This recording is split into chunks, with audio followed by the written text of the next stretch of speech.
blessings.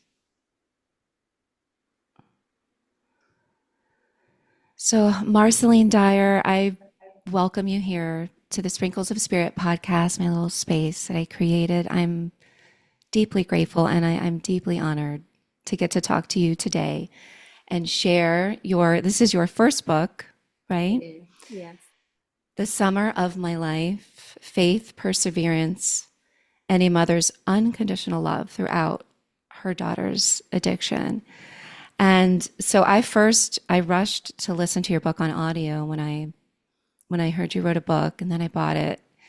And to bring the listeners up to speed, we were just talking, how we had a brief meeting many years ago on my path, and it was by divine design. And I got to have a short conversation with you about meditation and prayer. And I remember walking away saying, wow, knowing you were married to Wayne Dyer and built your big, large, beautiful family. And I was reading his books at the time. So it was like this moment for me. But I remember your bright light. It made an impression on me. And I walked away saying, wow, I can't wait for her book, to read her book. And not thinking, of course, it would be the story of your daughter's journey uh, with opioid addiction. And what brought you to finally decide this was the time to sit down and write? Did you feel guided by her? What made you finally decide now's the time I'm going to sit? Was it part of your healing too? I couldn't answer any of those with a yes. I'm Yeah. not sure. I just have always wanted to write. I thought I was writing a book about my 7 childbirths and natural childbirths and becoming a mother of so many, but it kept going off that topic more about Sommer and I and what she taught me. So I continued then with, let's just write about Sommer and I and all the great, great wisdom that I gained from letting go of any kind of judgment or attachments and just being love for her. Yeah. And tell me about Summer. I know I loved reading in the book. She was highly intelligent as a young child, and I relate to your family in a sense that I come from a large family. You do? My mom, I'm one of 5, Yeah. and my mom's one of 8. And, Wow. so a very large, Yeah. big family always around us. And Right. I relate to, even though you're raised with the same parents, you're given the same values, you're guided along the same path. I see and I know we are very much individual. We have our own individual soul's journey that we're on, and how different each child is and can be. True. But True. Summer, growing up, she was highly intelligent, and you nurtured her through nature, through animals, right? Yes. Yes. What was She she was, like growing up? honestly, she was easy and Yeah. she didn't say very much, but when she spoke, everybody stopped to listen because it was going to be some wise moment or some hysterical moment. We all just paid attention to her. And she, her intelligence didn't put her in a box, but in a way, she wasn't like the other children where they would sit and do homework and things like that. She was more like doing art or something, along the lines. But I mean, Summer was fun. Everybody loved her in the family. She was my middle. I had a son and 2 daughters then Summer, and then 2 daughters and a son and a daughter then. So it was like, she was smack in the middle. Hmm. And I think she was all of their favorite, you know. Oh, you can Yeah. be the peacemaker as the middle child. I'm the middle. Are you? We tend to be, I'm always getting along with trying to keep the peace. Yes, and she wasn't bothered by things, like if Hmm. somebody wanted to take a Lego she was building, she would just move to another piece. She just was a peacemaker for that way too, in that way. Hmm. Yeah. And then as she grew, when you discovered that she was going through something difficult, Mhm. addiction, I thought about that. It impacts the whole family. True. And when I read your book, it's the power of a mother's love is, I don't think there's words for it. And it impacts everybody in the family. And even I know, of course, I have people close to me who have been through the experience of losing somebody to addiction. And I probably even myself have encouraged, you know, people tend to say, oh, you have to let go. There's nothing you can do. Let them, hit the rock bottom or whatever that means. They almost want to tell you to, you need to just give up. But reading your book, you never gave up. You never gave up. What brought you through? Did you ever have a moment where you lacked faith or you felt like you were going to walk away from this? What was it that kept you always willing to be there for her, always willing to support her when she asked for help? I never saw Summer through the eyes of addiction. I saw Summer as my daughter, Yeah. and she seemed wounded, especially when her horse died and she took on, unbeknownst to Wayne and I, the idea that she might have been the cause by Yeah. getting her horse up that had colicked and riding him. And then the surgery was difficult and he wasn't going to survive. And also, I think Wayne and I trusted that where she was with the border of her horse and Sage's horse, there were other things going on there that Yeah. we we just didn't know as much as we were hands-on parents. Right. Summer began to then uh, change, but we thought it was just she was angry, her horse died, she was blaming herself. But in the end, we, of course, since learned that other young children or young teenagers probably were on Adderall and different drugs, and they began to share them with her. And that was the start of the unknown. Because I don't drink and I don't do drugs, so it was an unknown world to me. And maybe that's how I could look at her so purely, because I didn't even grasp what she was doing. If she stood inside the refrigerator with the door open too long, I didn't think anything of it. But my other children would say, "Mom, Summer's high. She's just standing there for a long time." And I'm like, okay. It Yeah. didn't freak me out, that way. What really hurt me was that she was suffering, Yeah. because I think inside every addict is this broken heart, broken spirit, searching maybe that high will lift them into serotonin levels and happiness levels that they don't normally have. And I think that's possibly what Summer was always seeking. And I think she was also seeking some kind of spiritual moment. Maybe they all do. Maybe all addicts are reaching for something because of their sensitivity. She was extremely sensitive. And I've heard that over and over. Yeah. Addicts have a different type of sensitivity than most people. And it touches everyone, like you just said, friends, families, spouses. It really is in every corner of the world too. So walking away from her wasn't possible. Yeah. Loving her was the only answer. And I also grew up beside a cemetery and I went to church on my own seeking. So I came here with an understanding and knowing that there is something so divine inside of each of us. And awakening that doesn't come from judgment or attachment. It comes really from letting go of all of that and just coming from love. And she deserved to be loved in spite of the darkness, you know.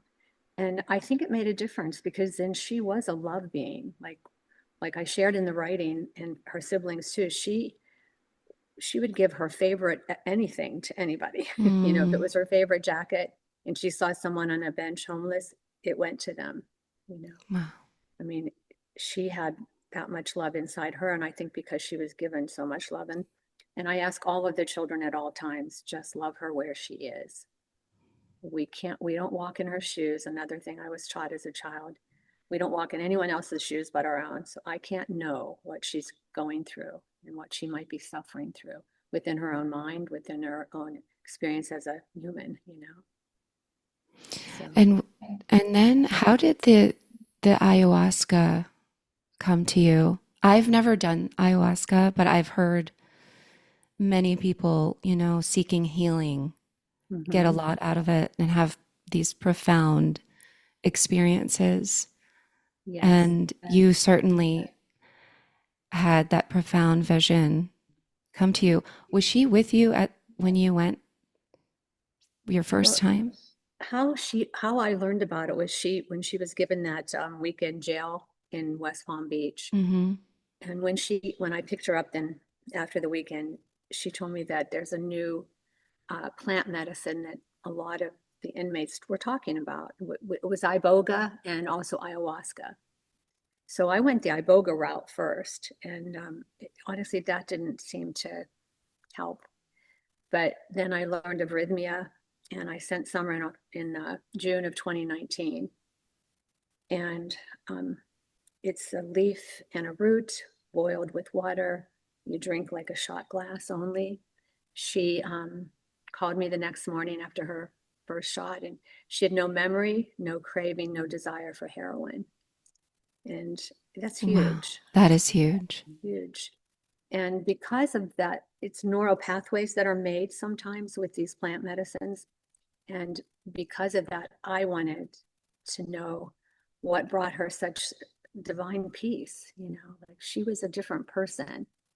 And my husband, Tony, didn't really want to do it. He said, "What's wrong with our life that we have to Yeah, go and try a psychedelic?" And I said, nothing is wrong. But I'm yeah, called. Honestly, Lisa, I was called continually to yeah, go and experience this. I would like say, be looking in a bookstore, and there would be some book about psychedelics. yeah. Then I ordered the owner of Rhythmia's book.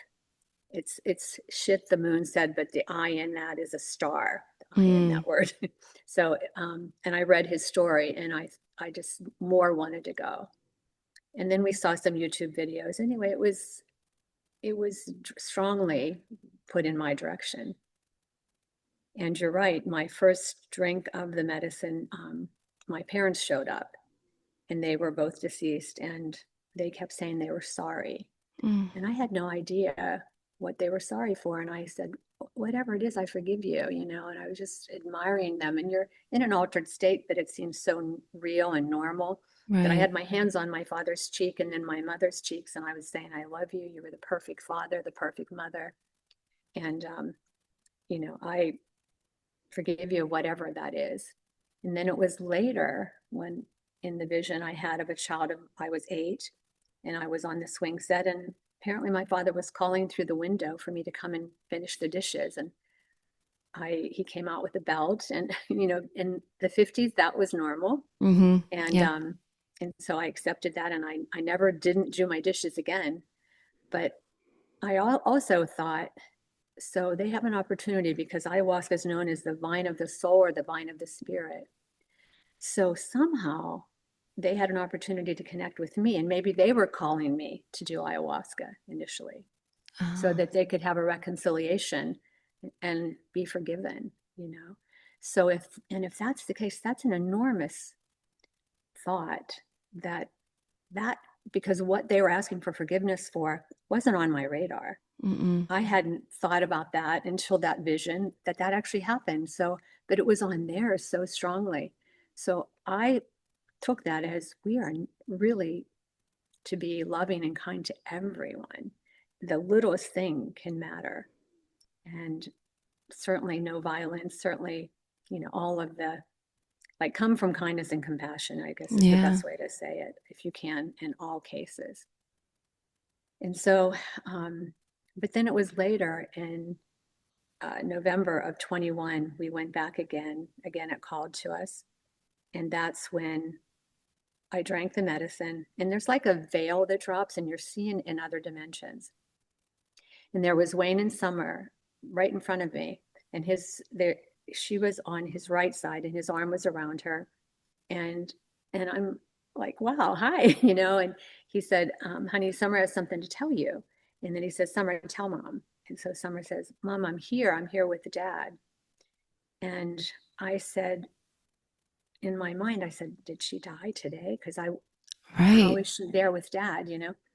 And then there was this suspended brain, and it was gray and holes, and it immediately made you realize that that's an unhealthy brain.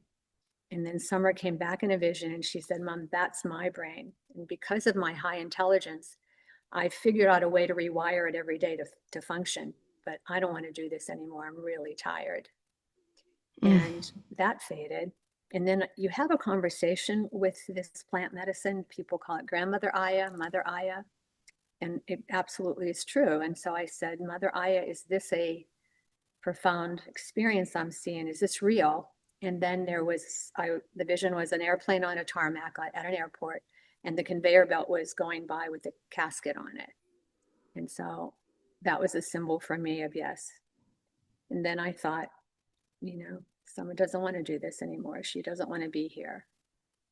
But, months passed and months passed. So I thought, no, it's going to happen one day. We all leave, we all come in, we all come out, and she will have that experience. But then, as you know, in the book, this is a very profound part of the book, Yes. and in my life too. I was there for the next to the last time, and it was 5, 6 months since that time when I had the vision of her and Sommer. I mean, her and Wayne. And Mm-hmm.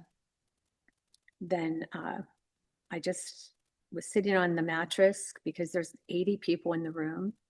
It's a large gathering of sacred ceremony, and majority of people are, I mean, I'm 75, I was 71 then, and majority of people are say 50 to 70 or more, I don't Mm-hmm. know. In other words, it's really those of us that are, like you said, seeking a little bit more A than we little can bit more, provide. yeah. Yeah. And I was just sitting there and I thought, I'm going to go to grandfather fire. And so I just walked out to the fire, not knowing what I was even going to say. And Tony saw me get up because you can't be together. If you come with someone, they want you to be apart. So you're not focusing on them. They're not focusing on you. Okay. It's a real solo journey, and it's a personal journey. And no one that you tell your journey is even similar to theirs, which is a beautiful thing too. And when I got to the fire pit, I just said my full name, my father's full name, my mother's full name. And then I said, my if I'm holding my daughter back and she doesn't want to be here anymore, please cut the cord. Not my love, because that's endless, but that she is free. And then I just took such a deep breath, and I swear the light around me, the feeling on me, I just seemed like I was floating as I walked back in. And not that she was ever a burden, because she never was, but I was carrying something heavy that I didn't even know. Yeah. And I lay down on the mattress and I fell asleep, and when I woke up, the sun was coming up, you and I told Tony, but I didn't tell anyone else. Yeah. It's big. And then that was on Friday morning. Friday night or Saturday night, she came for dinner. She wasn't a guest with us, but the owner said, yes, she's welcome to come. And they don't let anyone come in outside of their attendees. Oh, So it was so, imagine how grateful I am to, yeah. yeah, he just allowed that to happen. And she was very tearful all of a sudden. So I said, let's just go in the gift store and pretend it's your birthday. And she I goes, love no, that my you birth. did that. Yeah, I Yeah. know. It's I, just interesting that I did that. And again, these all came from spirit because I had no yeah. preconceived ideas about any of it. And so we went in and I talked her into a few things, and everybody kept saying, Summer, there's such a light around you. And I kept thinking, well, she's free. She's free now. I'm not, if mothers, I don't think we're possessive in that sense of I can control my children coming and going in the world. Right. But my love definitely was something she was attuned to. And someone would never want to hurt anyone, but certainly me. So I'm sure there was some feelings of, I don't know how I know when she drowned, I know that she drowned, but I don't know anything else. So did she decide to go on her own, or did it just happen? We don't know. We'll never Oh, know. okay. I was going to ask you that. Yeah. Yeah, we really don't know. There were no notes or nothing, letters or anything. So it could have been an accident. Yeah. She might have just decided to go swimming and she was on some heavy drugs. So, because she did stop heroin, but some other drugs she picked up. But Yeah. anyway, so um, that was flying home. Saying goodbye to her, though, after that dinner was different. And I knew it was different because she didn't hang on and she didn't let us walk her to her truck. She put her back to us and never looked back. And Yeah, I I couldn't stood, read that without crying. yeah, I I couldn't mean, many understand it. moments in your book. It's, yeah. I've heard that from a lot of people. Um, Yeah, it was a Seems one like time. everybody that they read it, they cried. Yeah. Yeah. I don't mean to make people cry, but No, but it's important to share that message of unconditional love and of viewing someone past their experience and see mhm, past the story and see the soul, you know. right, right. But it's so difficult. It is, it wasn't, it could be. It It is, it can wasn't, be. it could be, but in this case, it just was the most natural thing because if I was always trying to fix her, always trying to give her another opportunity to get away from addiction and live a simple, peaceful life, she was kind of trying to tell me she doesn't want to even try anymore. Hmm. And then you look at the idea, did she come here to be an addict? Did she come Yeah, here for this book? For me to be the mother to write the book. I mean, we can go back through anything in I our life know. and wonder, I keep thinking of Hayes. Yeah. That was just heart-wrenching that so Summer had a child. She was able to become a mother briefly for 18 days. She had her baby, and Hayes sadly was found, right, was it sudden, what do they call that, Sudden and death, yeah. Yeah, sudden they did infant an death? autopsy and there were no drugs, which was for Summer validating because she had said, that I didn't do anything, wrong in this pregnancy or breastfeeding him. And I Do you, think, do you think that, like, I don't know, just absolutely was it, like, destroyed her, obviously, like, mhm, yeah, I think that was it. yeah, I think why should I live is what she said. Why should I live? I want my baby. I don't want to yeah, do this. Yeah. Hmm. because she got to experience Hmm. the love of a mother, the unconditional love for your child. She then got to feel that, the love that you had for her. Yeah, and I think that allowed her then to really want to um, accept say to me that she was no longer interested basically in being here. Hmm. She didn't want to do this anymore. And maybe because of Hayes, that allowed her to, with an understanding of a mother, to Right, let those words be heard by me, you know. right. And I heard them. I heard them. And I I'm a person that I don't have much in the way of attachments anyway. I don't know what that's about. I just don't, I just feel like we have a right to come and be and do who we are. And was given that, I think, because my parents, they never put anything on us. Like they were not judgmental. They didn't talk to me that I had to be this religion and this profession and get married at this age and have this many, it was just, Same. Yeah, my yeah, parents raised me. I felt beautiful. very similar, hearing how you grew up and you used to walk through the cemetery, and Mhm. I felt the same growing up. Like if I love cemeteries. I think they're very peaceful. I've Too. always have. Me And I know too. other people are just like, what are you talking about? Always have. And I remember being 10 years old. I don't know why this is coming to me, but a memory I have, I was 10 years old and one of our classmates was killed by a drunk driver. Mm, And I remember coming home to my mom with the paper, the letter about what happened and his service. They were going to have a wake, an open mm, casket. And I said, I want to go, Mom. And she was like, are you sure you want to go? I was like, yeah. And I just always felt this, I don't know. always connected with the upper, chakras from quite young. And I remember going to see him, lying in the casket in his Boy Scout uniform. And he looked so peaceful to me. And I just kind of knew that I was like, oh, he's in heaven now. He's not alone, you know, Mhm. he's in heaven now. We just go back to our different home, our different form. From quite young, I felt that, and I felt a deep faith in my parents. Same thing. They didn't force. I was raised in a Catholic home, but they didn't. Then they said, okay, we gave you this foundation, and then you can explore. And then I went on my own, always diving into spirituality, and that's how I would watch Wayne on PBS. I remember my parents would have him on, Sure, sure. and There's a few of those, yeah. I don't know, just always like you felt the connection to God, to Mhm. to this divine essence that's always there protecting us. But how do you help someone, possibly, maybe, grief is so hard. Grief changes us. Like, what can you say to someone who's possibly going through this?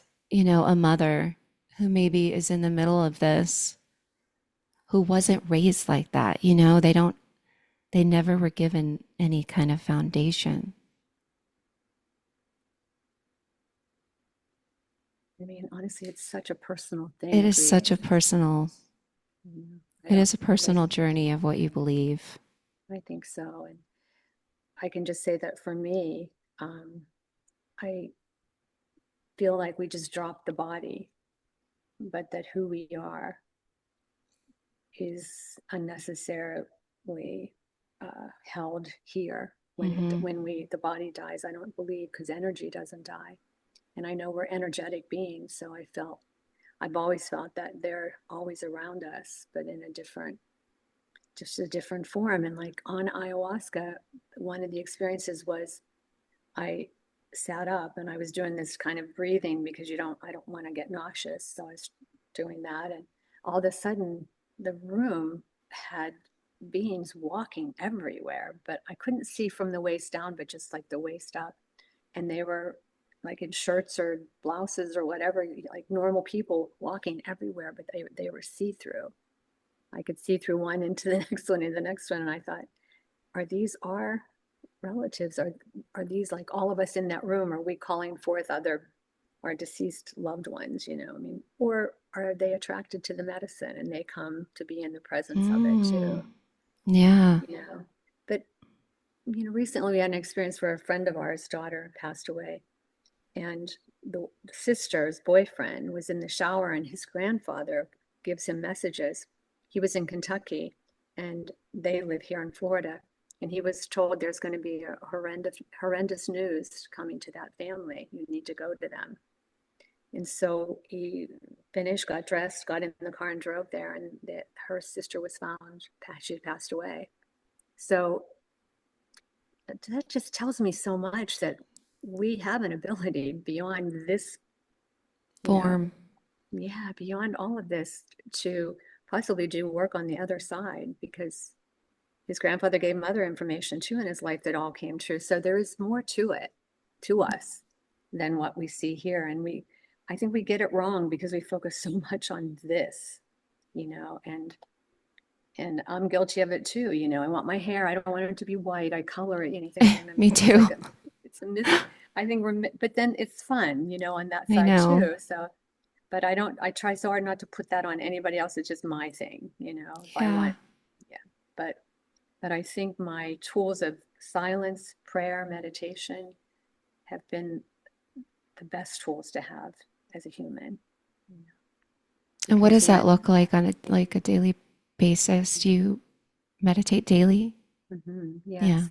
It was by accident. I had learned to pray on my knees by my bed, and my sister and I shared a bed in Pennsylvania. And I would put my thumbs on my ears so I couldn't hear the television downstairs, just to go Mm-hmm. into a silent spot. But there would be like the ping of a bell, and then I knew I was traveling.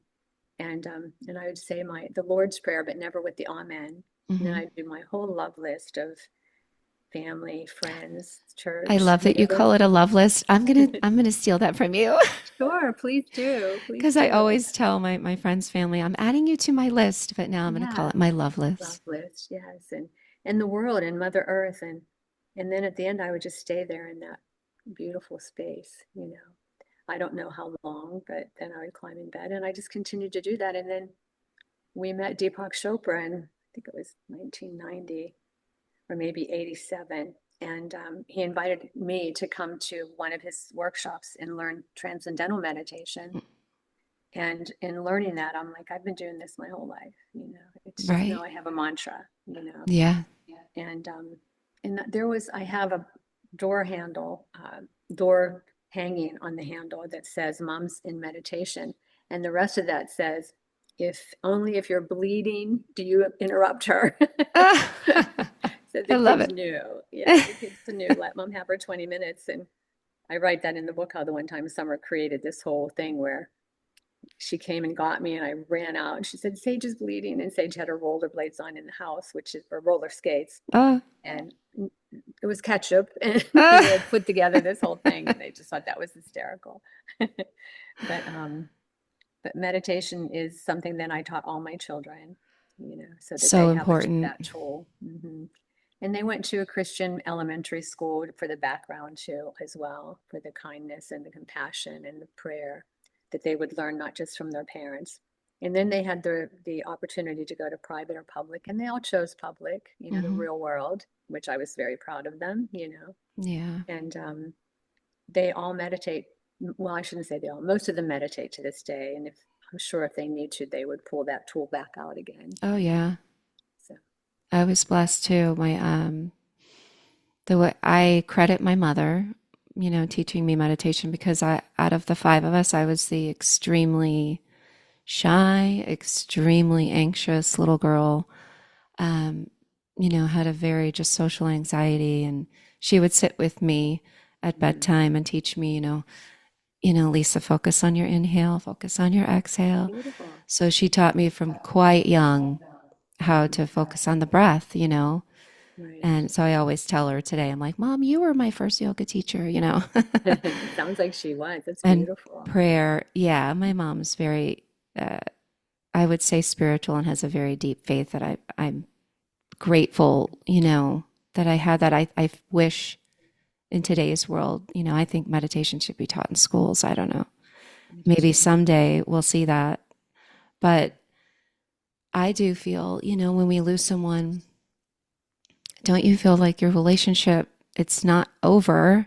It just, it changes. It almost, I lost my dad when I was 25. He was very young. He was 53 when he passed. And I often tell people, I'm like, I kind of feel closer to my dad now, you know, talking to him in a different way. And when I pray and meditate or need a sign, and I love that you sprinkle that throughout the book too. You believe in signs like maybe Yes. whatever it is, a red cardinal, or for me with my dad, it's a dragonfly. Um, I think our relationship with our loved ones when their journey is done in our human costume as it is, I just don't believe there's no way that's just it. It's our essence is still, it's just in a different form, and we can call and have that communication. If I always try to share that with people, just ask, call out for them, sit and breathe. Does Summer give you signs? She does. She does. I just, like you, I just feel even closer to her. I mean, Yeah. everything in a relationship is really from the heart and that space that we call the mind or the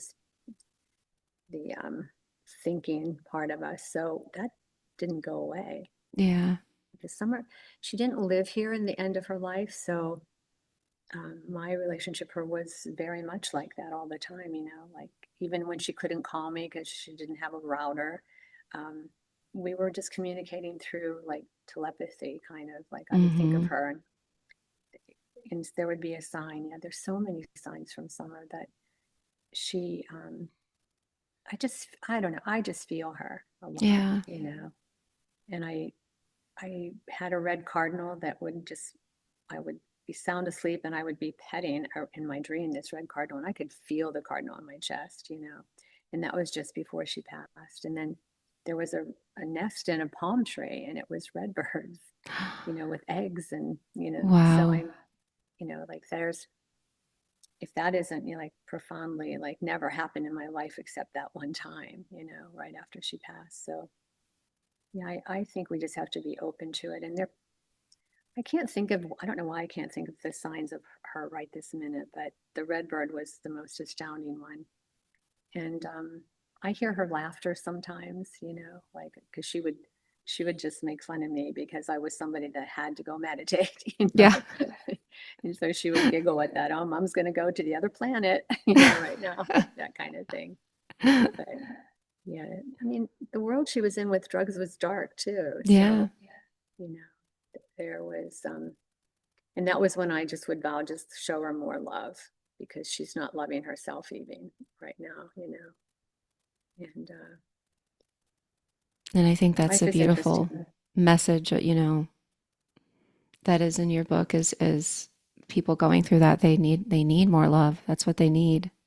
Not judgment, that the No, world places they're upon judged them. so hard. Yeah, you're right. They're judged so harshly, you know. Mhm. So, you know, anyone that has a connection with someone that's an addict, just open up your heart and love them because they punish themselves mostly, you know, with their own thoughts. And their nervous system must be fried too, because there was always a fear of getting caught. There's always a fear of you don't know exactly what you just bought, you know, as an addict apparently, and it can be mixed with other things, you know. So their world is really dark and scary.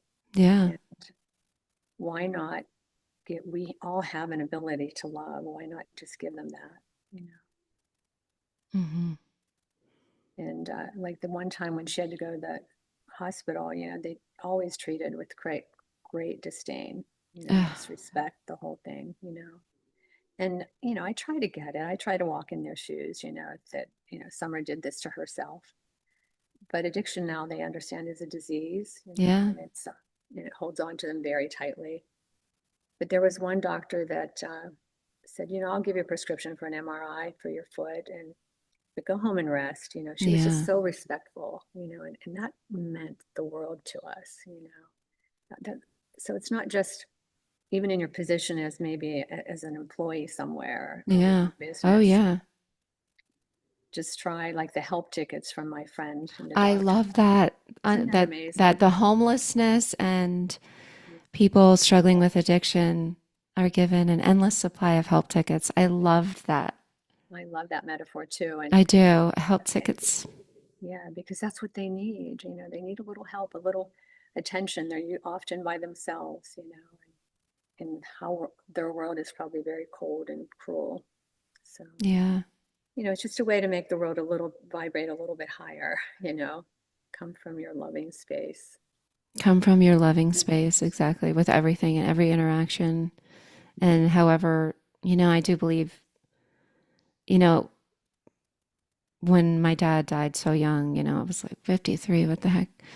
You know, Sorry. I just have, I believed that, his, whatever was placed upon his path, his journey, it happened to be, he was done, And I think that there's just comfort in knowing that it's not just over, that we will be with them and know them, and we can be, even in our human form, feel them around us. I find comfort, in that, you know. I do too. And imagine in my, you know, drinking ayahuasca, which is a vine of the spirit, vine of the dead, that there's Wayne in the Yeah. vision with Summer.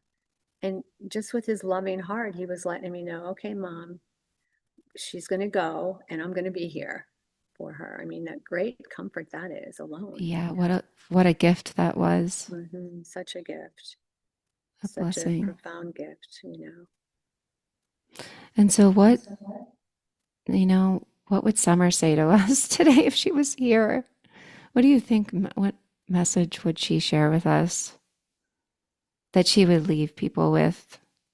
Like, I what do don't you think think? her life was wrong. Yeah. I don't, I think that she came to learn. I don't think we're here in the universe to be satisfied.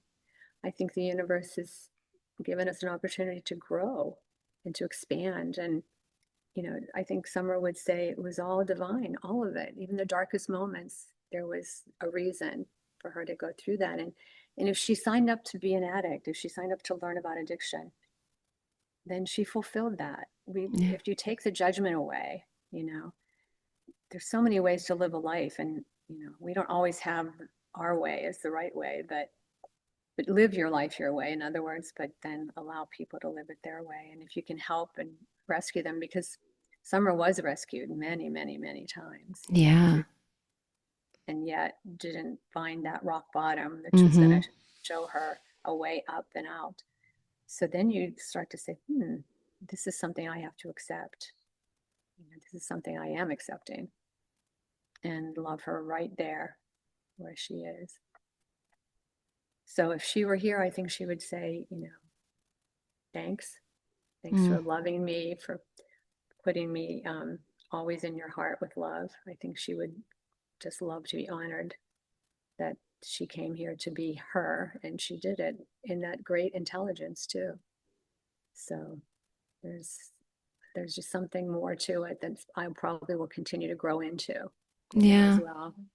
And I know I'm taking away from your book that to love people. I was talking to my husband about it this morning. He has family members who have struggled and Mm-hmm. love them, love them, not just your version of whatever they should be. It's about love, this life. It's about love it coming from a place of love, no matter what. If only we could all do that, what a different world. Yes, yes, that would be such a beginning of Right. healing. Yes. Well, I think your message is going to be so helpful of the message of love, of unconditional love, of faith through these hard times that people experience. I think that it's going to help so many people, and the message is needed because there's so many people going through that today. And I just want to thank you for your time You're welcome. Oh, is it time already? and Oh, sharing.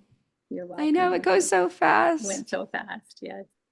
When you mentioned your father, the whole screen clouded over. So I don't know if that means anything for you, but Mm. all of it, I couldn't see even much of you. Oh, So, wow. That's so crazy. And yeah. today when I was scheduling this with you, I really wanted it to be on the summer solstice, on the day Oh, for uh-huh. summer. I thought, oh, how Yeah. perfect. But today's the 22nd, Oh, right? wow. It is. Oh, wow. Yes. So to That's me, even, yeah. I that came to me this morning. I was praying and meditating, and I kind of asked Summer, to help us today, and then the 22 popped in my head. I Yes. said, "Oh, Yeah. okay. Yeah. I She think, died May 22nd, yep, 2022. 2022, the twos." Yeah. She was, And so that's our I think that's our sign today too. But thank I you, Lisa, thank you for thinking so. of me. Oh, of course. I'm so happy to share your book with the world. The summer of my life. You can get this. I'll put all the links in the show No notes and worries. everything for everybody to get the Okay. book. But Okay. I thank you, and I hope I get to talk to you again. Yes. Let's meet up for lunch or dinner with my husband and I, you and your husband. That would be wonderful. Oh, it would be a blessing. Okay. We're gone until August, like 5th or something like that. So after that, Okay. okay. All right. Thank you, Take care. Marcelene. Love Thank you, you. thank you, thank you. You're Love welcome. you. Thank you. Bye bye. Bye bye.